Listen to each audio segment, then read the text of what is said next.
bonjour et bienvenue sur Medi 1 TV. L'Afrique, relativement épargnée par le Covid, mais n'échappe pas à la crise économique provoquée par la pandémie. Alors que les pays développés peuvent tourner la page de l'impact économique du Covid dès cette année, certaines hypothèses ne prévoient pas une remise en forme totale du continent d'ici 5 ans. Et pour aider les pays africains à tenir le coup, un sommet se tient aujourd'hui à Paris pour relancer l'économie africaine. Nous en parlons avec notre invité du jour. Il s'agit de l'économiste Philippe Katumba. Bonjour Philippe Katumba. Bonjour monsieur. Alors, tout d'abord, est-ce que réellement, comparé à ce qu'on dit sur le plan sanitaire, est-ce que sur le plan économique, l'Afrique est réellement touchée par la crise ? Justement, comme vous l'avez bien dit au cours de votre introduction, du point de vue sanitaire, l'Afrique est relativement épargnée tout de même par rapport à quelques éléments que je pourrais rapidement énumérer ici. C'est ce qu'on avait parlé, le tout premier facteur, la faible connectivité du continent Afrique au reste du monde. Il y avait également la gestion de précédentes crises, notamment Ebola, qui avait permis à l'Afrique de mettre sur pied un protocole de gestion des crises. Et puis, il y a aussi la question sociologique, notamment relative à à la gestion de personnes fragiles. Comment est-ce que les Africains prennent soin de leurs parents et consorts, ce qui n'est pas le cas par rapport à la politique PISOP en Europe. Alors, tous ces facteurs avaient fait en sorte que les continents africains, du point de vue sanitaire, puissent être relativement épargnés. Je vous dis en termes de chiffres, le Covid a fait... je peux dire seulement 130 000 morts en Afrique, en comparaison à d'autres coins du monde, notamment les États-Unis, l'Inde, l'Italie et j'en passe. On comprend par là, en termes chiffrés, l'Afrique était relativement épargnée, contrairement aux catastrophistes qui avaient annoncé l'hécatombe par rapport à cette question, parce que l'Afrique ne dispose pas des infrastructures sanitaires adéquates pouvant faire face à une crise de telle ampleur. Il y a autre facteur qui intervenait en faveur de l'Afrique, c'est la dynamique de sa population. L'Afrique, avec plus d'1 milliard d'habitants, la plupart ou la moitié à moins de 25 ans, vous comprenez que c'est une population immunisée capable de résister au virus. Alors, tout ce facteur avait fait en sorte que l'Afrique puisse être épargnée. Mais maintenant, par rapport à la seconde vague, on comprend que quelques pays africains qui ont une ouverture aussi large au reste du monde, je cite le Maroc, Tanger, Casablanca, je cite l'Afrique du Sud, je cite le Kenya, tous ces pays-là étaient un peu plus secoués par rapport à la seconde vague parce qu'il y a une connexion aussi intense avec le reste du monde. Alors, du point de vue économique, l'Afrique est moins touchée, certes, par rapport à cette crise, mais économiquement, pourquoi l'Afrique est frappée de plein fouet économiquement par rapport à cette crise? Alors, on va citer déjà des facteurs. Vous comprendrez, monsieur le journaliste, l'économie africaine peine à avoir une politique précise en termes de relance parce qu'il y a le manque de liquidités. Les États-Unis, aujourd'hui, on estime autour de 5 000 milliards de dollars. L'enveloppe globale que le gouvernement américain a injectée dans son économie en termes de résilience. Rien que hier, le 10 mai dernier, le Congrès américain a voté sous John Biden une enveloppe de 1 900 milliards de dollars pour essayer de résister au choc. Eh bien, vous comprenez, il y a la gestion de la crise, mais aussi des impacts ou des implications économiques. L'enveloppe de Biden prévoit à la création de 7 millions d'emplois. L'Europe avait injecté 75 milliards de dollars, mais ce n'est pas le cas en Afrique. Le Fonds monétaire international estime autour de 400 milliards de dollars le montant qu'il faut pour l'Afrique en termes de relance. Mais l'argent en question n'est pas disponible. Il faut recourir à nos principaux bailleurs ou Justement, cela nous conduit à se poser la question, qu'est-ce que l'Afrique peut attendre de ce sommet et qu'est-ce qu'elle peut en tirer en fait? Justement, de ce sommet, l'Afrique peut en tirer pas mal de profits. Notamment, il y a la question relative à la requalification de la dette. Vous savez, vu que l'Afrique a été frappée par la crise, parce qu'aujourd'hui on parle déjà, l'économie africaine est en pleine récession, 25 ans après, l'Afrique était le deuxième coin du monde où on enregistrait une dynamique en termes de croissance. Mais aujourd'hui, 25 ans après, nous avons vu que tous ces efforts consentis après près de des décennies sont tombés comme un jeu de cartes. Donc c'était une économie fondée sur des bases non solides. L'Afrique est endettée, eh bien, le service de dette africain avale ou absorbe un tiers de nos exportations. Donc vous comprenez que les efforts que les pays africains déploient en termes de son décollage, la majeure partie de ces efforts sont absorbés par le service de la dette. Je parle de un tiers des exportations africaines sont englouties par le service de la dette. Raison pour laquelle la France avait pris les devants en termes d'initiative pour procéder à faire de plaidoyer auprès de bailleurs multinationales et bilatérales pour faire en sorte qu'aujourd'hui, il y a trois questions qui se posent. Est-ce qu'on peut parler de l'annulation de la dette africaine, ou on peut parler de l'allègement de la dette, ou on peut parler carrément de la requalification? Sur cette question, il y a pas mal de divergences. Certains présidents africains, notamment, je cite Macky Sall, lui, il est dans cette logique de l'annulation de la dette. Aujourd'hui, à travers le monde, sur un total de 76 pays, la dette extérieure représente une enveloppe de 32 milliards de dollars. Plus d'une quarantaine de pays africains sont concernés par rapport à cette dette. La plupart, ce sont des pays de l'Afrique subsaharienne. Alors, pendant la crise, comprenez que les exportations africaines avaient connu un choc parce que nos principaux acheteurs, je parle ici de l'Europe, étaient en crise. Eh bien, les achats ne se sont pas suivis au regard de nos aspirations. On a enregistré le déficit en termes de dépenses publiques, mais je rappelle, en pensant, monsieur le journaliste, le créancier le plus important de l'Afrique, c'est la Chine. La Chine, celle donc représente autour de 40% de la dette africaine. On se pose la question, pourquoi Xi Jinping n'est pas convié à cette conférence aussi stratégique et historique, au cours de laquelle on va parler comment relancer l'économie africaine.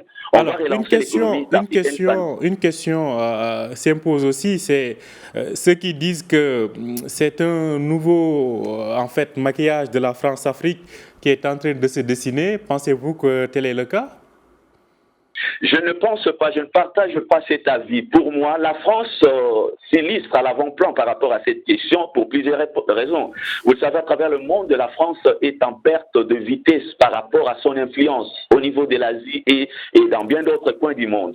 L'Afrique demeure le seul coin où la France devrait au moins capitaliser son influence à travers le monde, raison pour laquelle l'enjeu que représente l'Afrique vis-à-vis de la France est énorme. Et comme je le dis, tantôt que la France a perdu son influence ailleurs et la France ne veut pas céder l'Afrique, raison pour laquelle la France a pris des initiatives de l'avant-plan pour essayer d'abord la question, parce qu'on se pose la question pourquoi les sommets se tiennent à l'Afrique. C'était des gens. En 2020, Emmanuel Macron avait promis aux dirigeants africains qu'il va faire la plaidoirie auprès de bailleurs de fonds pour essayer un peu de voir comment annuler la dette de la France. En passant, vous le savez, la France vient d'annuler autour de 5 milliards de dettes soudanaises et puis prévoit encore, comment dirais-je, un peu accorder encore un crédit autour de 500 millions de dollars au Soudan. C'est un exemple que la France a donné pour que les autres pays puissent emboîter les pas. L'Allemagne a suivi avec l'annulation de 360 milliards en faveur du Soudan. Donc bref, ce n'est pas vraiment la France-Afrique. Nous sommes dans une nouvelle dynamique des enjeux économiques internationaux. La Chine Alors, cela dit, ce sommet intervient en plein débat donc de la réforme du franc CFA. Bon, on peut dire qu'une bonne partie du boulot a été fait, certaines décisions ont été actées. Ceux qui se retrouvent à Paris ne sont pas que des pays de l'Afrique de l'Ouest. Donc, on a l'Afrique du Sud, on a l'Égypte et d'autres grandes puissances du continent. Pensez-vous que ça peut être l'occasion de reparler de cette réforme du franc CFA? Et justement, parmi des questions qui fragilisent ou bien qui sont au cœur de préoccupations des économies africaines, il y a la question liée à la liquidité. Je parlais du plan de relance estimé à 400 milliards de dollars selon le Fonds Money, mais comment maintenant offrir la liquidité aux économies africaines? Il y a un manque cruel de liquidité. La question de fonds CFA intervient aujourd'hui parce que ça concerne 8 pays de l'UEMOA, eh bien, aujourd'hui, la moitié des réserves de change de ces pays-là s'est retrouvée au niveau de la Banque de France. Vu que maintenant, par rapport aux réformes monétaires que les pays africains avaient voulu préconiser à travers la nouvelle monnaie appelée ECO, toutes ces questions-là sont réduites. Aujourd'hui, monsieur le journaliste, comprenez, parmi les différents attributs de la monnaie est d'abord l'attribut de la souveraineté d'un État. On reconnaît la force économique d'un État à travers sa monnaie.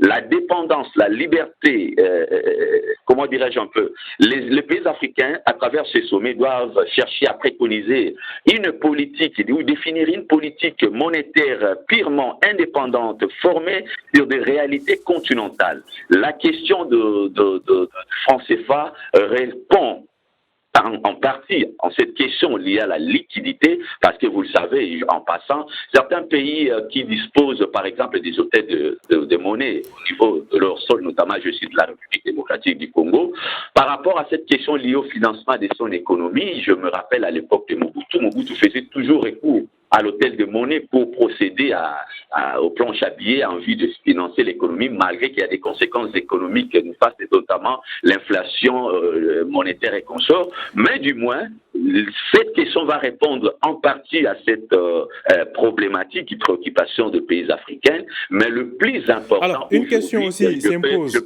assez rapidement. Katumba, une question s'impose, c'est aujourd'hui, quels sont selon vous les secteurs africains qui ont le plus besoin de financement et d'investissement surtout?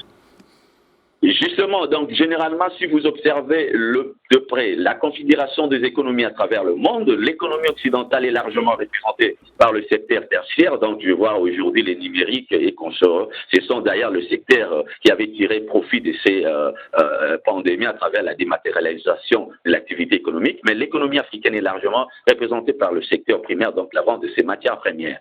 Et nous avons besoin pas d'aide, nous avons besoin de fonds pouvant nous permettre de nous accompagner dans notre vision de développement. Comment investir davantage les fonds dans le secteur primaire? Et puis, il y a aussi une question majeure qui revient, monsieur le journaliste, sur le secteur privé. Les privés sont quasiment absents dans ces sommets, et là, ce sont les dirigeants qui sont présents. Mais or, 70% de l'économie africaine est largement représentée par le secteur informel, donc le secteur privé. Comment faire pour aider aux privés d'accéder au crédit pouvant permettre à booster la production au niveau continental? Ça, c'est la grande question qu'on peut se poser. Eh bien, généralement, encore parce qu'on parle de la dette, je peux vous parler en passant. La dette africaine est soutenable. Pourquoi? Par rapport au principe de Maastricht. Si vous observez de point le poids ou bien la dette publique africaine s'articule autour de 30%, ce qui n'est pas le cas à la plupart des pays occidentaux. La France est au-delà de 110%, les États-Unis, ainsi de suite. Donc la dette africaine est soutenable. L'Afrique peut contracter des dettes, mais il faut qu'il y ait, comment dirais-je un plaidoirie aussi puissante. Il faut qu'il y ait des lobbies autour de cette question. Je salue l'initiative française qui a pris l'avant, même auprès du Fonds monétaire international, plaider en faveur de l'Afrique, parce que, comme je l'ai dit, notre dette publique est inférieure de 40%. L'Afrique peut s'endetter. Nous devrions lever le fonds, avoir des ambitions de grandeur par rapport à notre continent. On ne peut pas continuer à se servir seulement de réserves de matières premières auprès de la Chine et consorts. Nous savons depuis toujours, vous le savez, pour la petite histoire, à l'aube des indépendances, les pays africains avaient besoin d'argent pour financer les infrastructures pouvant permettre à la transformation de leur société. On avait contracté des dettes déjà vers les années 60, mais le taux d'intérêt était quasiment zéro. Vers les années 80, vers les années 70, maintenant, là, nous avons, après le choc pétrolier, le taux d'intérêt était allé en flèche. C'est ainsi que les Fonds monétaires internationaux avaient intervenu à travers la politique d'ajustement structurel qui avait imposé les pays africains des réformes en échange de l'annulation ou de l'allègement des dettes. Une politique décriée, mais jusqu'à aujourd'hui, continue toujours à s'y fixer les pays africains parce que ça vous impose d'appliquer l'austérité budgétaire budgétaire, mettre des côtés des secteurs sociaux. Les pays africains, vous le savez, nous, par rapport à notre économie, nous avons des priorités qui ne sont pas... Allô? Oui, assez nous avons rapidement. Des priorités qui ne... Justement, pour rechuter, nous avons des priorités qui ne sont pas pareilles à d'autres pays. Et vers les années 2000, c'était maintenant une autre vague de dettes. Maintenant, là, c'était la Chine qui est venue envahir l'Afrique. Mais du moins, la Chine essaie de jouer un peu le frangé par rapport aux pays africains. Mais aujourd'hui, nous, les économistes, nous observons en quelque sorte une recolonisation économique, mais cette fois-ci, qui joue la Chine. Mais moi, si la France intervient pour libérer l'Afrique à cette question, je peux saluer l'initiative Macron, à moins que ça soit sincère. C'est ça la question que je tenais à parler. Merci beaucoup Philippe Katumba. Je rappelle que vous êtes économiste, donc vous interveniez avec nous sur ce sommet qui se tient à Paris sur les financements et la relance des économies africaines impactées par le Covid. Merci beaucoup à vous. Merci à vous aussi de nous avoir suivis. Je rappelle que vous pouvez retrouver cet entretien sur notre site www.medianews.com. Très bonne journée et très bonne suite de programmes sur Médien TV.